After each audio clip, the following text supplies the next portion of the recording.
I would like to start by mentioning my own journey as a first-time mother and being a preschool teacher. So when I was a teacher, basically I did teach all age groups, but I taught preschoolers the longest.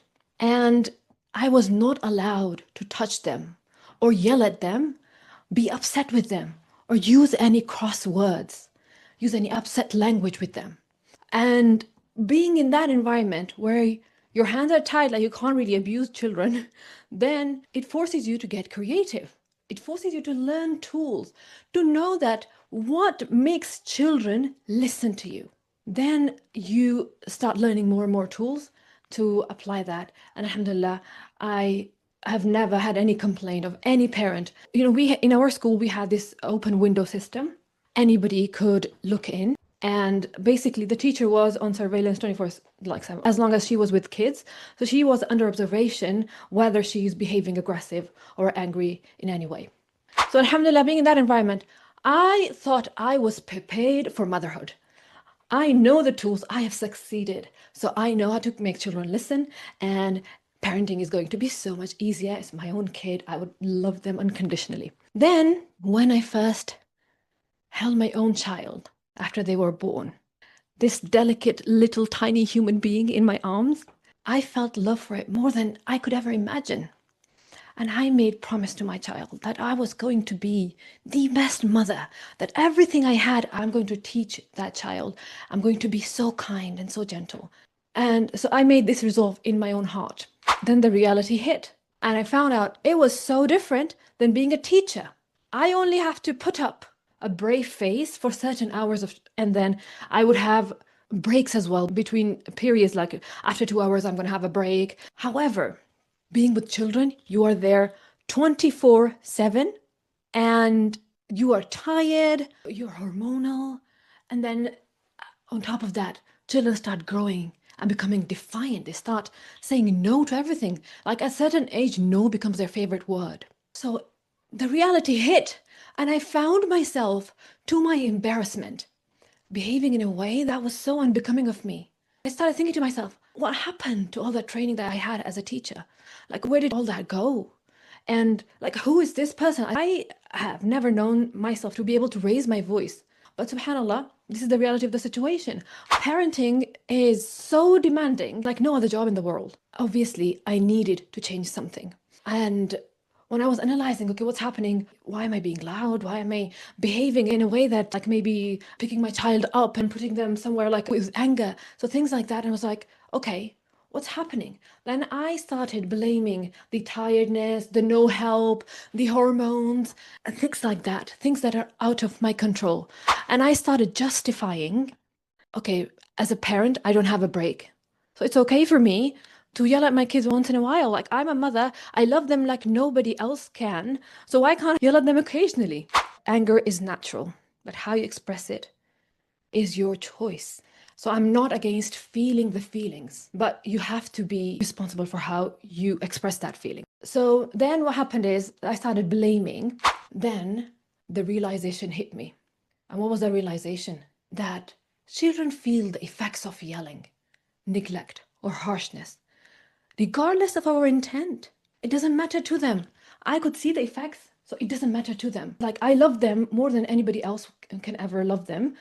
But at the same time, if I'm harsh to them, their body will feel the effects. For example, if your husband is on the phone the whole time, neglecting your children, and you are overwhelmed with all the responsibilities, so you are neglecting your children's needs as well, the child will feel neglected.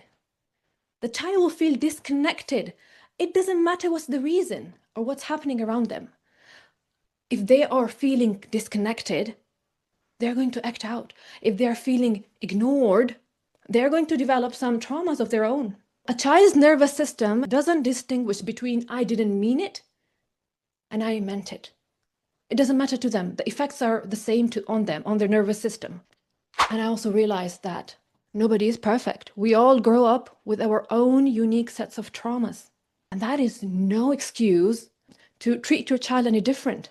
That as an adult, I cannot blame everything else around me for my own actions. that after a certain point, that once I'm grown up, once I'm an adult, I am actually responsible for my own reactions, for how I act in a certain situation, because feelings are natural.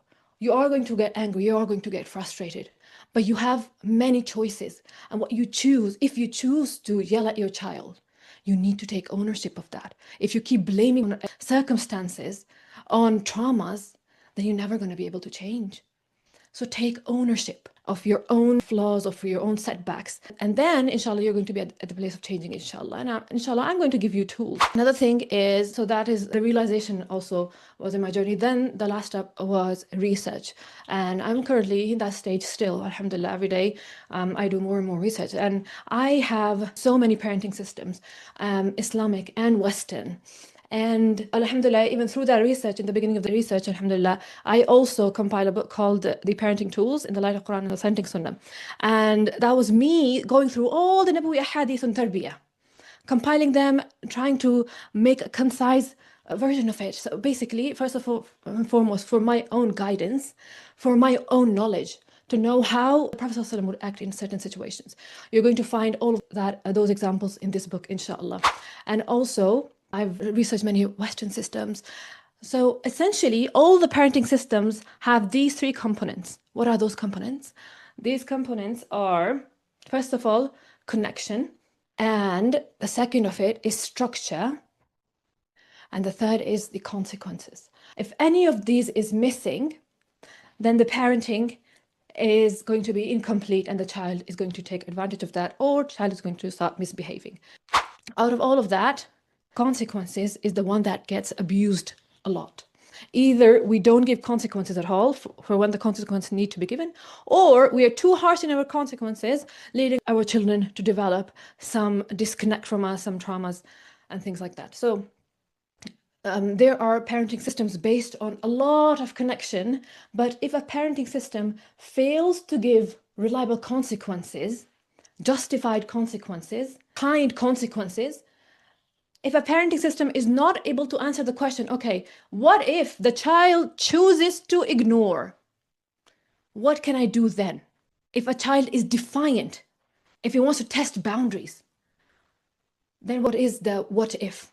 What are the consequences? If a parenting system does not answer the consequences question, that means it's incomplete. And trust me, I have tried my best to parent my children with kindness, with no consequences whatsoever. I've tried so many systems of reward and so many systems of praise and encouragement and internal intrinsic motivation. All of that is good. It does work. Alhamdulillah, it does work. Most of the time it works. But what happens when one child decides to test the boundaries and it doesn't work? One child decides to be mean and the system no longer works. They're not motivated by rewards now. They're motivated by testing how far they can take this. They want to feel the power. Okay, I'm going to do this. Let's see what Mama can do. And if you don't have reliable, justified consequences in place, then it's not going to work. The key point of this slide is you'll never be truly happy if you let everything around you control how you feel and how you react. Basically, blaming everything for your own actions, not taking ownership. So now this parenting system I'm going to be introducing to you is called the self-management. And it comes from the hadith, كلكم راع وكلكم مسؤول عن رعيته. Basically, it is the self-accountability, taking the ownership. It's called إدارة النفس in Arabic. Self-management, إدارة النفس. Nabi says, كلكم راع وكلكم مسؤول. Each of you is going to be responsible. كلكم مسؤول عن رعيته. We are all responsible.